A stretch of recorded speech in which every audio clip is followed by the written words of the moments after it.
Now based on the elements, the wire and the ring and the disc, we are going to have certain defined questions that I am going to discuss right now. Again, wire can be converted into a semicircular segment or it can be converted into a quarter segment, somewhat like this, right? So these are two reference axes and this is the quarter segment having an angle 90 degree between it, right? So based on these segments, this and this segment, we are now compositely going to have the numericals based on it. Again, very important. Now please understand one thing, in a quick succession, this has got the value Ex, Ey, and for infinite section only Ex will exist, Ey will vanish, come out to be 0, and for this semicircular section again only, since this becomes the symmetrical axis, so only this element will exist, and if this element will exist, what will be the value of this element? This element again we have analyzed. I'm not going to repeat it again and again. This is what we know. For this segment, this kind of segment will be having two elements, 1 and 2, and then we are going to find out the resultant somewhere here, right? And otherwise what we can do is we can just consider this element with this as the symmetric axis, and then we have got the value of E, right? Just we have worked it out. That value of E came out to be somewhat like 2k lambda r by 2k lambda by r into 1 by root 2, right? This is just we have worked out. It means how exactly we can utilize these elements in the numerical. That is what I am going to explain right now, and it's very important. Now let me just wipe it off and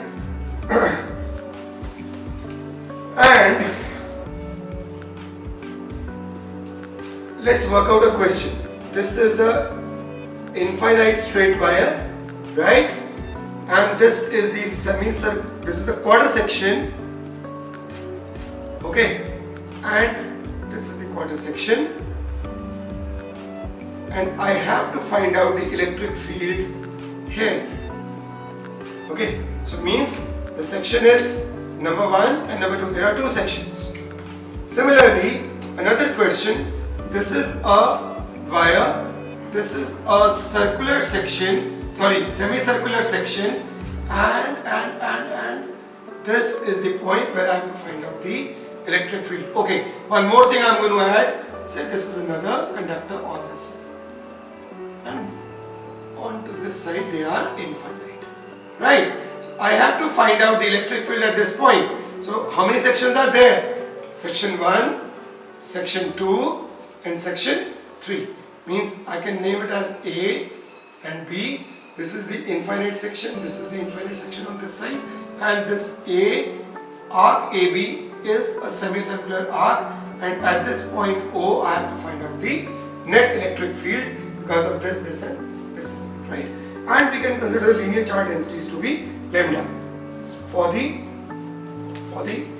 sections, right? So as simple as that. Now what you have to do is you have to use this section with respect to this coordinate, and this coordinate is at the one end of the wire, and which we have already started, and this is the quarter segment, and in this case again we are going to get two electric fields, one on this side, other on this side, and again we are going to find the resultant value, and then to come to this section 1, 2 and 3. Now let's solve them step by step.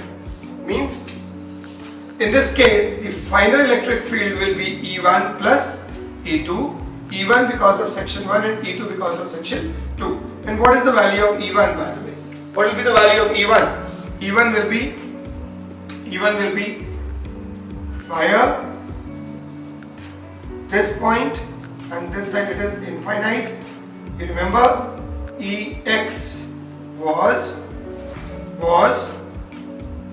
it is lambda by 4 pi epsilon naught A sine phi 1 plus sine phi 2. Hope you know the nomenclature. in terms of what will be phi 1 and what will be phi 2 and what was phi 1 and what was phi 2. In fact, phi 1 over here came out to be 0 degree and phi 2 will be 90 degree. It is lambda by 4 pi epsilon naught into A, that is Ex.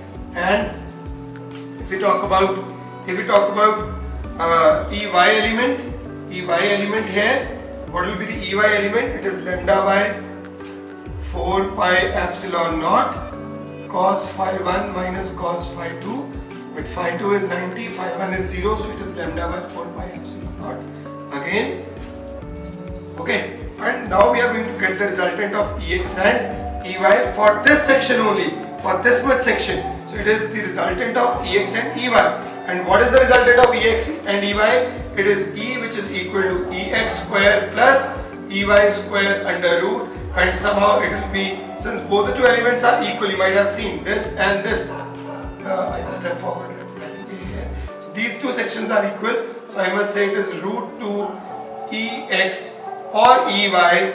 Put down the value either of this or this value, so it will be root 2 lambda upon 4 pi epsilon naught into A.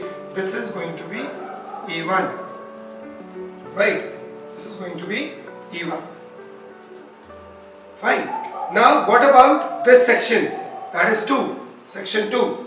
How we can get it? Even that I am going to clarify right here. Just I have to use this side of the board and I am going to remove this figure. I am again going to draw it when I am going to discuss it. Right. Now come to the quarter section. For quarter section, say I am going to make it like this as a free body element, somewhat like this, and this. This is again A. It means the radius of the quarter section becomes A. This is A. So what will be the value of Ex and perpetually the value of Ey here, which is in case of the second, which is the second element. So Ex2 and Ey2. I must write it more precisely. So again Ex2 will be lambda by 4 pi epsilon naught A, and this is again lambda by 4 pi epsilon naught A. And this is, in the previous lectures I have made it clear how exactly we can get this value. Again I am not going to repeat it. So this is the resultant E2 will be again Ex2 square plus Ey2 square and under root. So it will come out to be root 2 Ex2 or Ey2. So it will be root 2 lambda by 4 pi epsilon naught into A. So this is E2. Actually now you can see E2 and E1, they have got the same value, and now it comes out to be now we are supposed to consider the directions and the resultant value for this segment, that is E1. This is Ex, right? This is Ex, and what will be the value of, what will be the direction of Ey for first section? This will be Ex and this will be Ey for first section. For first section, I'm not talking about only E1 and E2. For the first section, E1 has got two components, that is Ex1. I must write it here 1, Ex1 and Ey1, right? Ex1 is this way and Ey1 is this way. For this section, Ex1 is in this direction and Ey1 will be in this direction, right? For this section, Ex1 will be in this direction and Ey1 will be in this direction. Now, since the component wise it is more easy for us to understand, I am not going to directly use the value of E1 and E2. Otherwise, I know E1 and E2 is somewhat like this, and then we are going to get the resultant. So this will be the value of E1 and this will be the value of E2, and finally we are going to get the value of the net effective electric field. But over here it is prominently clear with us using the components only. Undoubtedly I have sorted out the value, or I have found the value of E1 and E2. I have sorted out all these things very clearly here, but just for the sake of convenience I am going to just use the components. So this is Ex1 and Ey1 for this element, and this is Ex1 again and Ey1 again. I must, okay, to be more precise, these two arrows should be very close to each other because they have got the same value. Now EY1 and EY1, these are equal and opposite, so they are going to cancelize. You can see EY1 is this and even EY2. Come on here, what I am doing? So it is EY2, this is again this. So both the two are equal and opposite to each other, so I am going to cancelize. 2EX1 and EX2, they are going to add algebraically. This is EX1 and this is EX1 and where is EX2? This is EX2, right? So we are going to add and they are same. So finally the value comes out to be lambda by 2 pi epsilon naught into A, because lambda by 4 pi epsilon naught A, lambda by 4 pi epsilon naught A becomes 2 lambda by 4 pi epsilon naught A. 2 is going to cancelize with 4. Ultimately we are going to get lambda by 2 pi epsilon naught into A. So this is one competitive question which is commonly being asked, but you can very well see, very well understand, if we know the basic logics, basic elements, the question doesn't have a very big perpetually the strength, the very big complexity, nothing as such is there. You can easily sort it out. Only the point is you have to consider it in the focused and the consistent way, right? So now we are going to discuss the next question, in which there will be two such wires and a semicircular segment. Let me work out the next question, in which we were having wire 1 and then the semicircular wire, that is the second segment, and then again the element, that is the straight wire, infinite straight wire, right? This was the question, and this is section 1, this is section 2, this is section 3, and this is the point where we are supposed to find out the electric field, net electric field. The distance of this point is A, and obviously the radius also becomes A. So this is 1, 2 and 3, 3 sections. Now what? How I am going to pursue? I'll take section 1 and this point O. I'll take section 2 and this point, that is O, and I'll again take the section 3 and this point, and this is O, distance is A, and this again distance is A, and the radius over here is A, right? Now in this case, and this is infinite wire, this is also infinite wire, yeah. Now in this case, this is the electric field EX1, this is EY1, this is EY2, I must say EX are absent in this case, and this is again EX3 and EY3.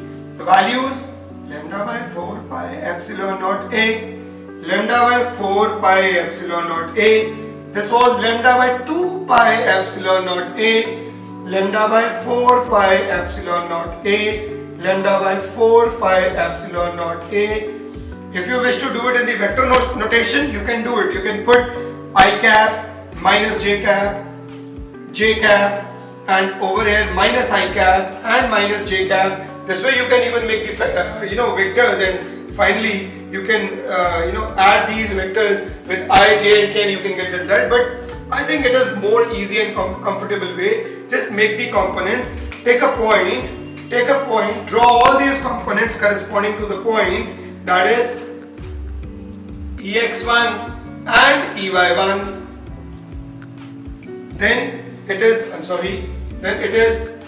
EX2, EX3 and EY3, and EY2 is in this direction, right? Now these two, this and this, equal but opposite, so cancelize. These two will add up, and these two, since this and this complete section, they are opposite to each other, so we are going to subtract them. So let's add first EY1 and EY3. EY1, here it is, EY3, here it is. I am going to add EY1 and EY3, it comes out to be lambda by 2 pi epsilon naught A. And by the way, what is EY2? It is lambda by 2 pi epsilon naught A. Now, are they not equal? They are equal. So they are opposite? Yes. So final answer is 0. Right. This is how we are going to work it out. It's as simple as that. logically questions are not that difficult as we presume, but what we are not doing is we are not considering them as if like they are supposed to be considered. We are not breaking these questions because we have to rule on the questions. So the best policy to rule on the questions is divide and rule, right? So that is the best policy I particularly feel in the numericals. Always fragment them up like we were doing in the mechanics. What we are going to do is we are making the free body diagrams, we are clubbing the vectors, and then we are going to get the results. Similarly over here, there is no big deal in it, right? Well, let's come to this question.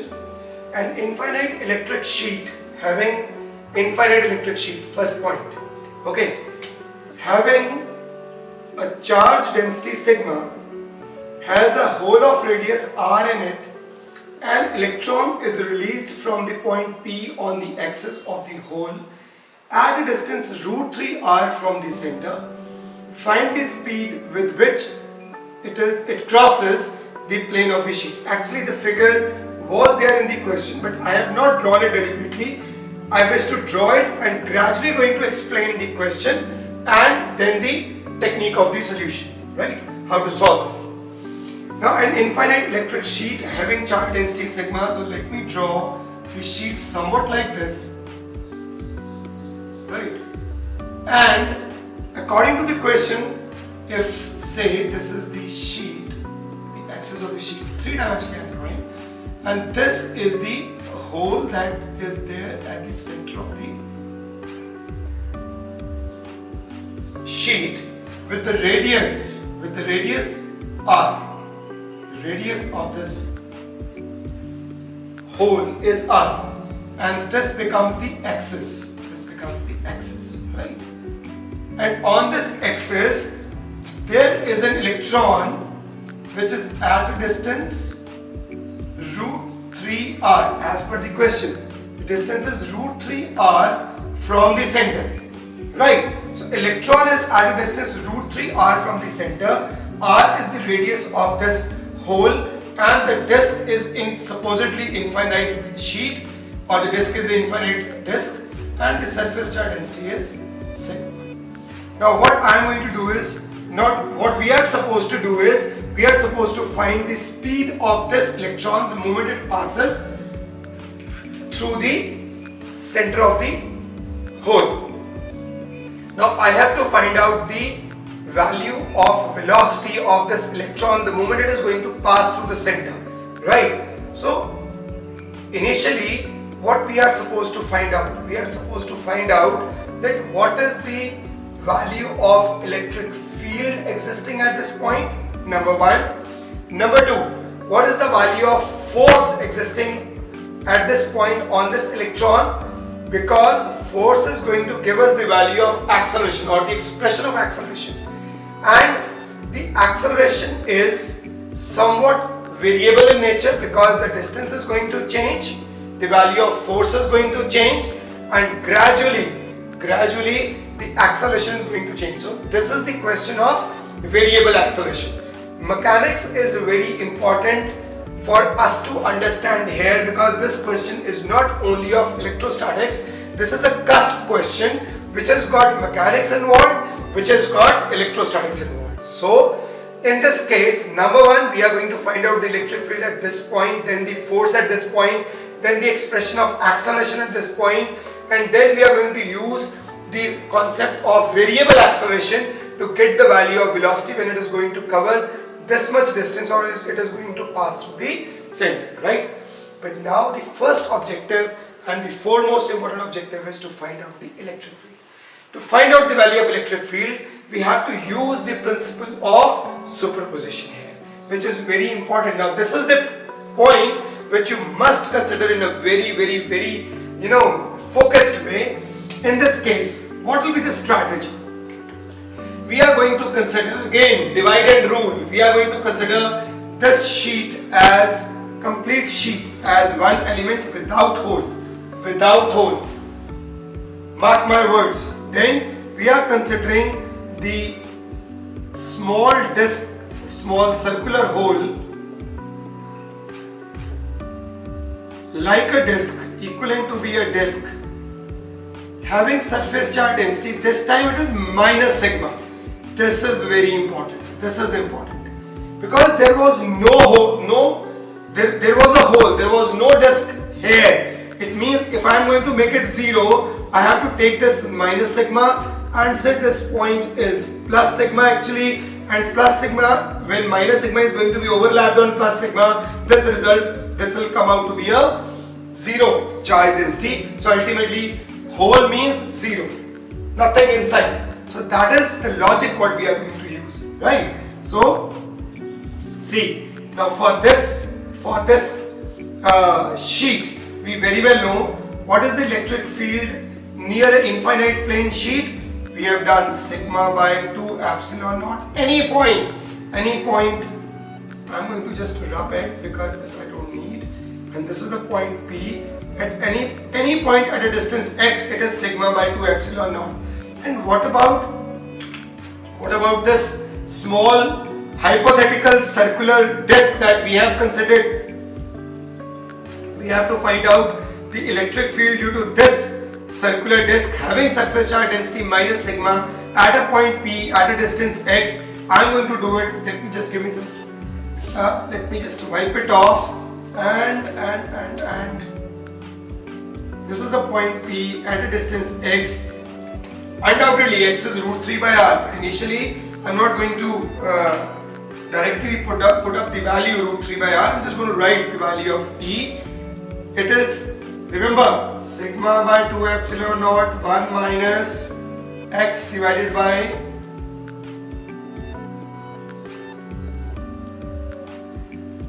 remember, this is for electric field at a point P at a distance x from the center, and sigma is negative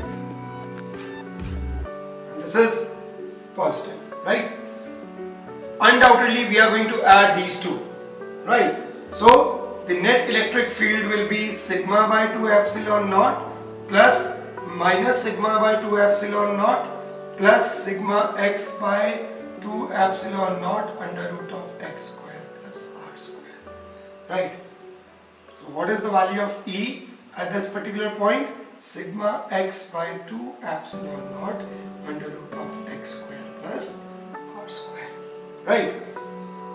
So therefore, what will be the force acting on this particle now? So the force acting on the electron will be E into sigma x by 2 epsilon naught under root of x square plus r square. And force is none other than mass into acceleration, where mass is the mass of electron being considered. So what I am going to do is I am just going to wipe off this segment just to use this area. Let me do that. This is okay. I'm going to utilize this area. So this is A, which is equal to E sigma x divided by 2 epsilon naught under root of x square plus a square, and we are going to use m say because m into a, so m I have taken here. Now it is E sigma x upon this. And what is a? What is a? A is dv by dt, but what I am going to do is I am going to write it as v dv by dx. This is what we have already done in our junior classes. I have changed a to be v dv by dx, and now v dv is E sigma by 2m epsilon naught x divided by under root of x square plus r square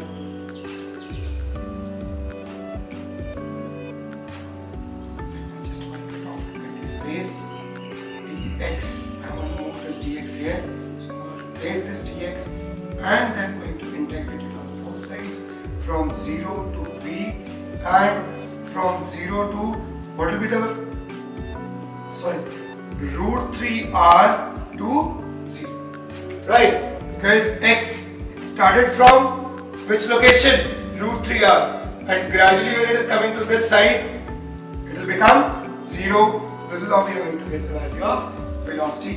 Now just we have to sort out this integral, which I perpetually feel as if like you can work it out, and then we are going to get the result. I must repeat this. I just have fragmented this element in two segments.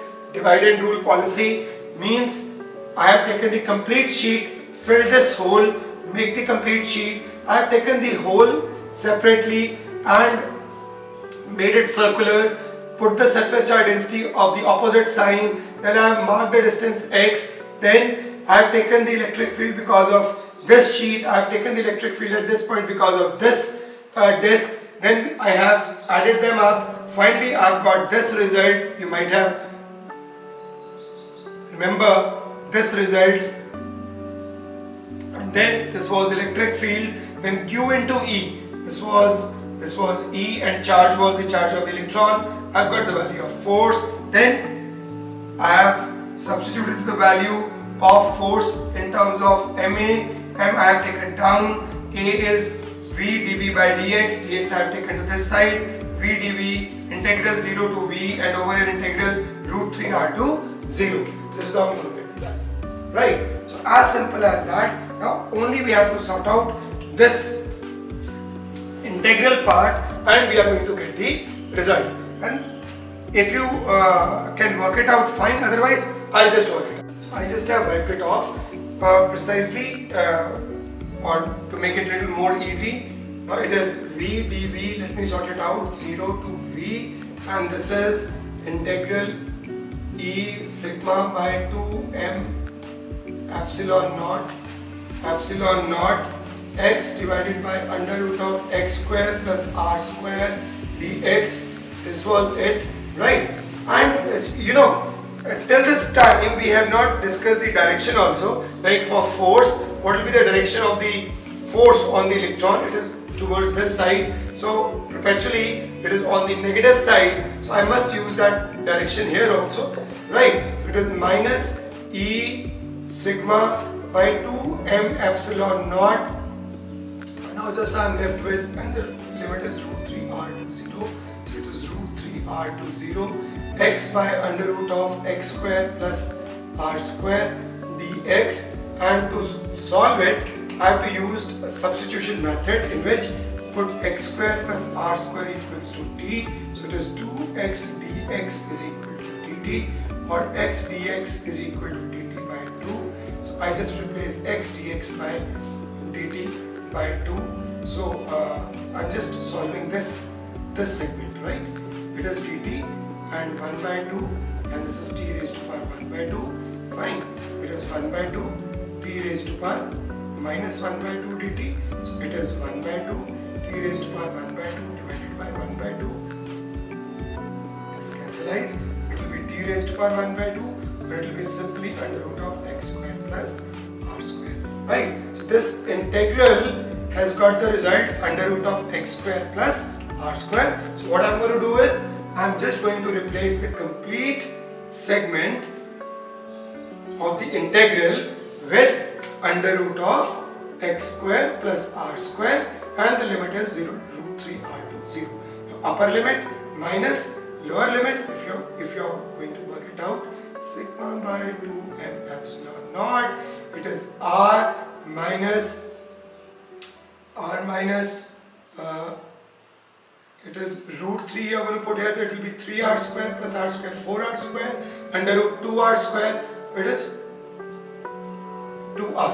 Okay, r minus 2r is minus r, minus minus becomes plus, it is E sigma r divided by 2 m epsilon naught. This will be the velocity.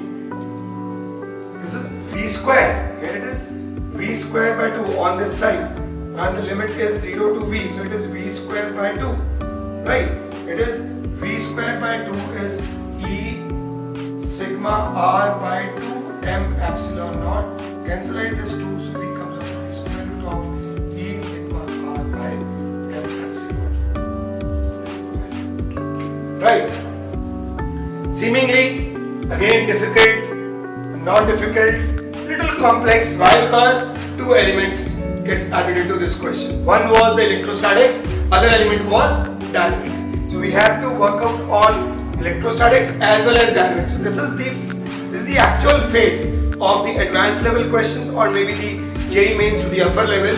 In this case, we are going to club the two segments, the mechanics segment and the electrostatic segment. That is very important to understand. Right? So enough for this lecture. Next we are going to work out some little more higher order questions. Till then, take care and please do these questions very precisely.